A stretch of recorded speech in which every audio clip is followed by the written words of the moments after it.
द्वितीया के चंद्रमा को देखकर सफेद पुष्प समर्पित कर देने से, द्वितीया के चंद्रमा को देखकर सफेद चंदन का छींटा दे देने से, उस चंदन को अपने ही हृदय पर लगा लेने से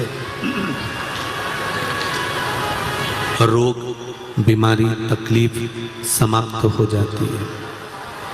उसी तरह जो देव अधिदेव महादेव को हम एक लोटा जल चढ़ा रहे हैं, उस लोटे के जल का महत्व आप जब चढ़ाएंगे तब आपको समर्पित होगा, तब आपको मालूम पड़ेगा कि उस जल की महत्वता क्या है, उस जल की पूर्णता, उस जल का आनंद क्या है।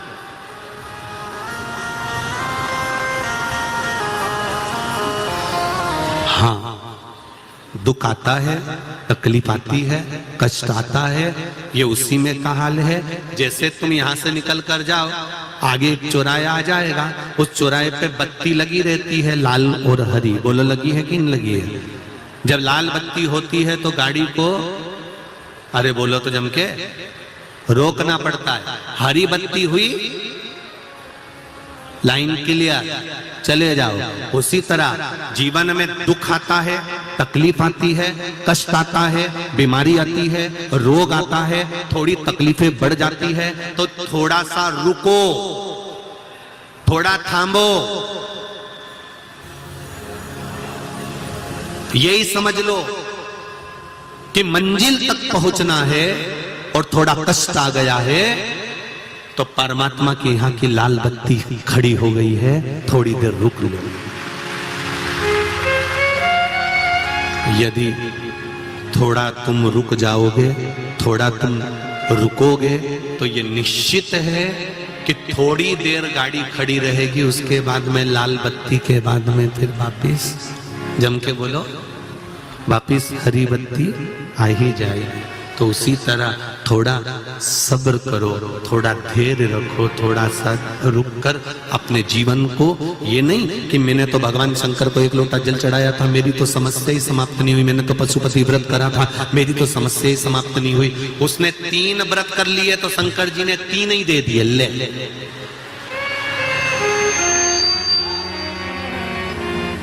वो कोई साधारण है क्या? मेरा देव अधिदेव महादेव, मेरा शंकर।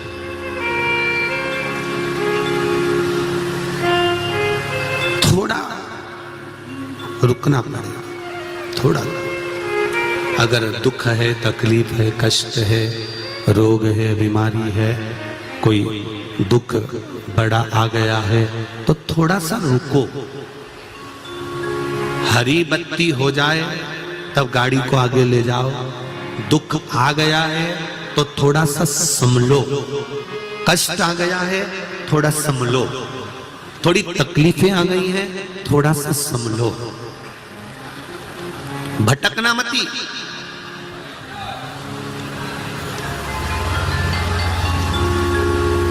भटक कर फिर इधर उधर जाना मत,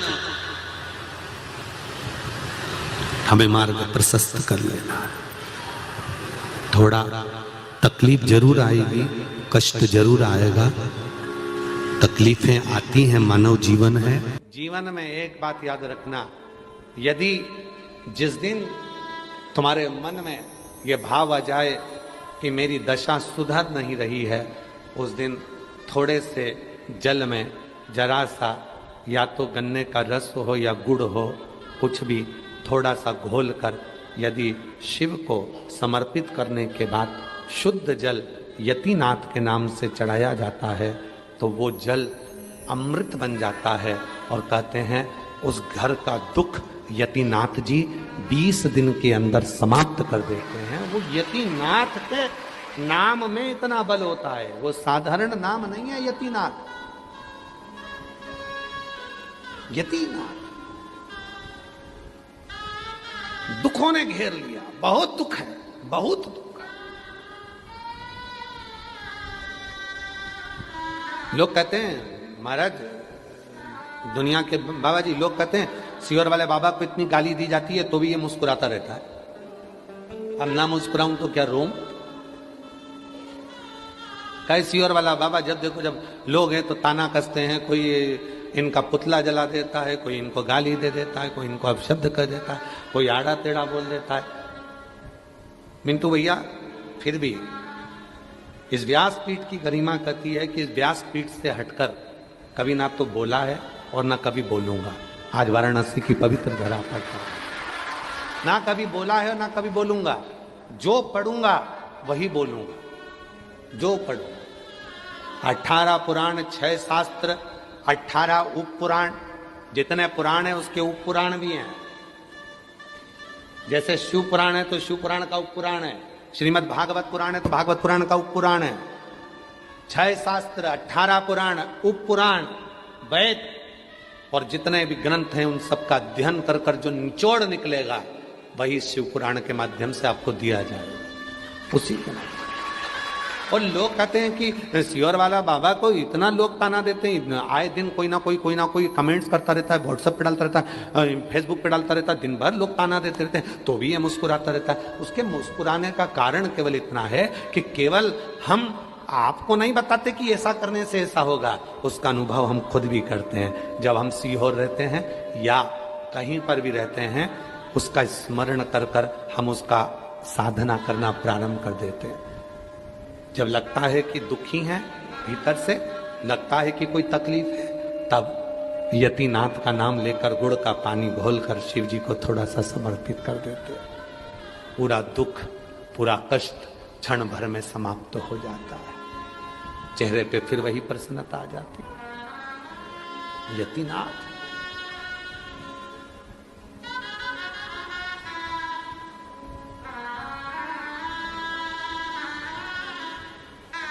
बस उससे मिलन की आस।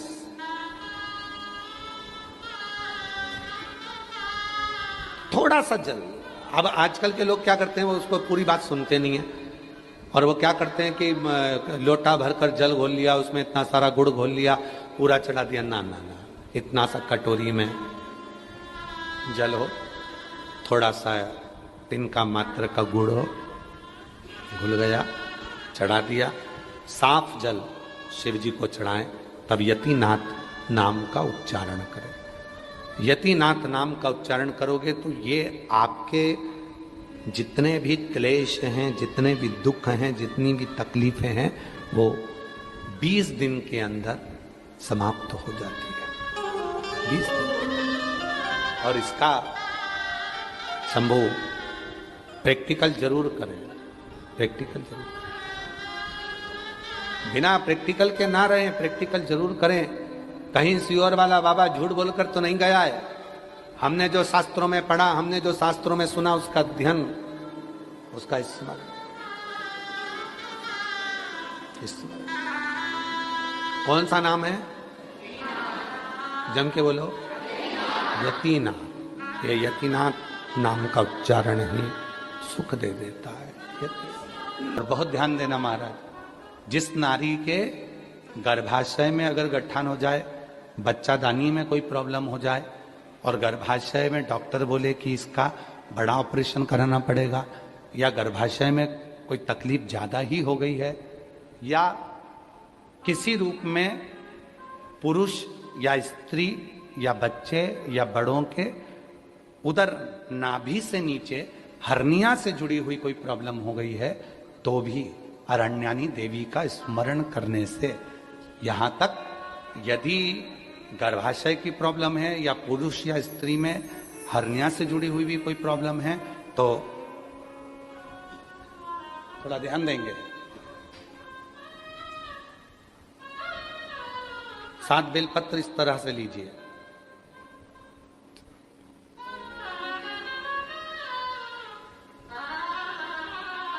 ये 7 बेलपत्र लीजिए। एक हाथ में जल, परंतु उस जल का जो लोटा होता है, उस जल के लोटे में मुख होता है, ठीक है? तो उस जल को हमें मुख वाले लोटे में ना लेकर उसको या तो पंच पात्र वाले पात्र में ले ले, या फिर खुले हुए बर्तन में जिसका मुख खुला हो।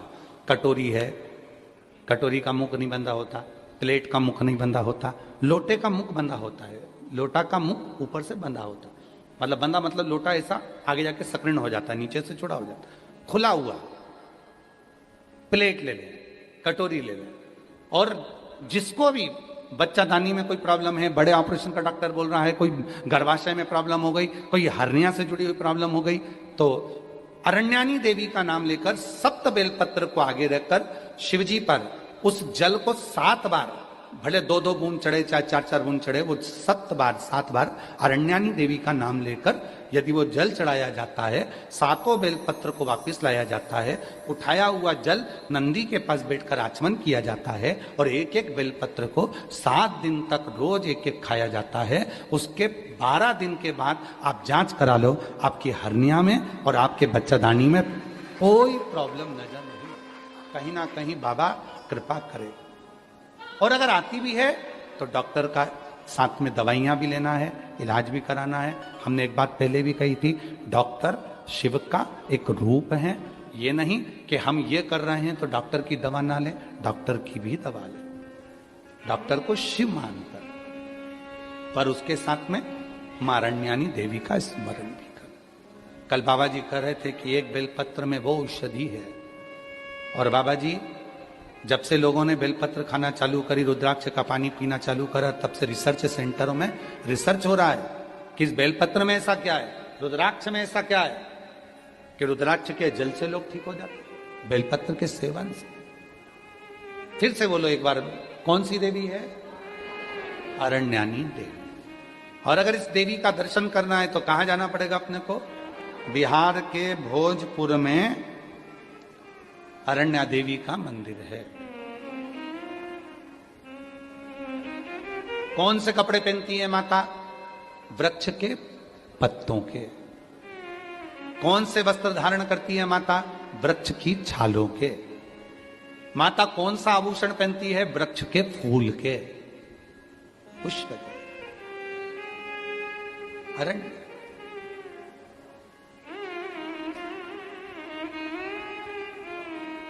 महाराज, हमारे सनातन धर्म में लोग, दुनिया के लोग भले हंसें, ताना कसें, पर हमारा सनातन धर्म इतना मजबूत है, उसकी पूजन पद्धति, उसके श्रृंगार एक ऊर्जा देते हैं। एक निवेदन और,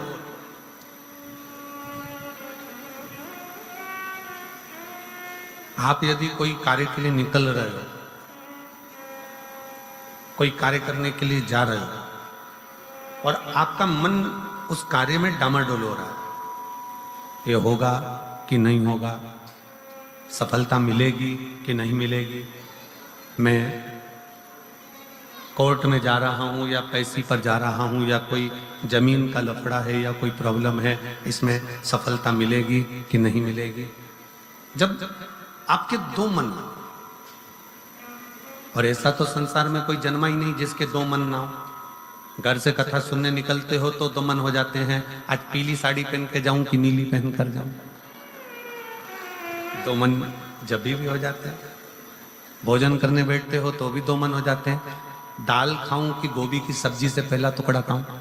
रोटी का पहला टुकड़ा जब तोड़ने का नंबर आता है तो सोच में आता है कि इससे खाऊं कि इससे खाऊं कि इससे खाऊं। 2 मन तो वहां पर भी है। किसी के यहाँ शादी में गए, किसी के यहाँ शादी में पहुंचे और शादी में पहुंचकर वहां बहुत सारे स्टॉल लगे हैं, खाने की बहुत सारी व्यवस्था करी गई है, फिर 2 मन हो जाते हैं कि मैं पहले चाउमीन खाऊं कि पानी पतासा खाऊं, गोलगप्पा खाऊं कि छम्मक लड्डू खाऊं, कि मैं जलेबी खाऊं कि क्या प्रसाद। मन 2 हर जगह।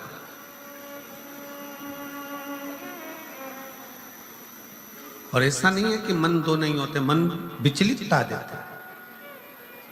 और शिव महापुराण की कथा कहती है कि कभी भी अगर कोई फार्म भर रहे हो, कोई एग्जाम दे रहे हो, कोई कंपटीशन एग्जाम में बैठे हो, या मेरे बेटे बेटी 10th और 12th का यदि एग्जाम दे रहे हैं, तो अपना 2 मन मत करो, तुम एक मन बनाओ कि मैं इस एग्जाम में बैठ रही हूं और मेरा विश्वास कहता है कि मैं शंकर पर पूरा भरोसा करती हूं और मैंने रात दिन पढ़ाई करी है, तो मैं पास होकर मानूंगी, तो वो पास होकर ही मानूंगी।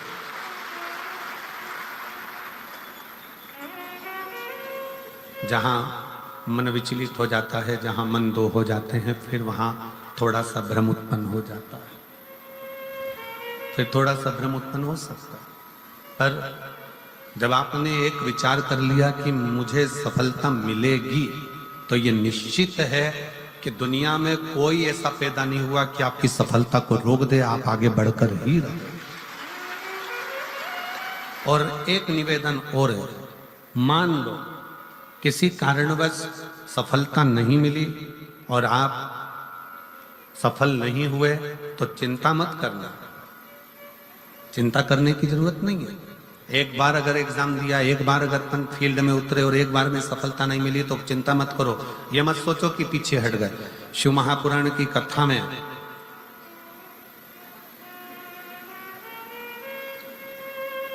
वन के अंदर भगवान शंकर अर्जुन को ज्ञान उपदेश दिए थे। जिस समय पर एक सुअर, जंगली सुअर भागता जा रहा था और उस समय पर जब बाण छोड़ा गया था, तब भगवान शंकर ने अर्जुन को उपदेश दिया कि अर्जुन, एक बार युद्ध के मैदान में अगर थोड़ा सा पीछे सरके हो तो टेंशन मत लेना, चिंता ना करा। एक कंपटीशन एग्जाम में आप बैठे हो, एक एग्जाम आप दे रहे हो और उस एग्जाम में सफलता नहीं मिल रही है। आपने एक बार परीक्षा दी, एक बार आपने नीट की तैयारी करी, एक बार आपने सीए की तैयारी करी, एक बार आपने अन्य तैयारियां करी और उसमें आपको सफलता नहीं मिली और आप उसमें उत्तीर्ण नहीं हुए और आपने मन दुखी कर लिया, अब मैं तो बताओ आगे ही नहीं बढ़ पाया। चिंता ना करें, भगवान शंकर का ये संवाद जो उन्होंने युद्ध के पहले अर्जुन को दिया है, एक सुअर को मारते समय, एक जंगली सुअर को मारते समय भगवान शंकर ने उपदेश दिया था, अर्जुन तीर को बहुत दूर भेजना है ना, तो तीर को थोड़ा सा पीछे खींचना पड़ेगा। उसी तरह यदि एक बार तुम्हें सफलता नहीं मिली, एक बार तुम उत्तीर्ण नहीं हुए, तो ये मत सोचना कि तुम उत्तीर्ण नहीं हो गए। भगवान शंकर ने तुम्हें लंबी दूर फेंकना चाहते थे, इसलिए तुम्हें थोड़ा सा पीछे खींच लिया है और जम कर शिव ने, आपने बहुत मेहनत करी, आपने बहुत परिश्रम करा, आपने दुनिया के लिए सब कुछ करा हो और मान लो उसके बाद भी आपके जीवन में अगर तकलीफ आकर खड़ी हो गई, मान लो कहीं ना कहीं दुख आकर खड़ा हो गया, मान लो आप उस एग्जाम में, उस कंपटीशन में आप आगे नहीं निकल पाए, समझ लेना कि मेरे तारा बाबा ने, मेरे तारकेश्वर महादेव ने, मेरे कुबेर भंडारी ने आपके लिए कुछ अच्छा सोच कर रखा है, इसलिए वो पीछे खींचा है। और पीछे खींचा है इसका मतलब ये मत समझना कि तुम्हें पीछे रख दिया है, उसने तो अभी तुम्हें धनुष पर चढ़ाया है और चढ़ाने के बाद मेरा शंकर जब छोड़ेगा तो फिर इतना आगे निकल जाओगे कि दुनिया तुमको देखती रह जाएगी कि तुम किस मंजिल तक पहुंचे। वो पीछे खींचता है, वो पीछे खींच रहा होता है।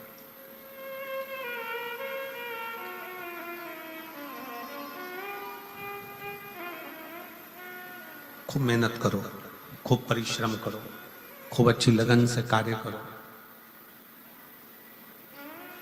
और जितनी मेहनत से कर सकते हो उतनी मेहनत से करो। जब जिस समय पर तुम्हारा दो मन हो रहा हो, तुम्हें लग रहा हो कि मैं निकलूंगा कि नहीं निकलूंगा, तुम्हें लग रहा है कि ये एग्जाम में क्लियर कर पाऊंगा कि नहीं कर पाऊंगा, मैं पहुंचूंगा कि नहीं पहुंचूंगा, तो यही तीन स्थान, यही तीन स्थान, तीन अक्षत को इन तीन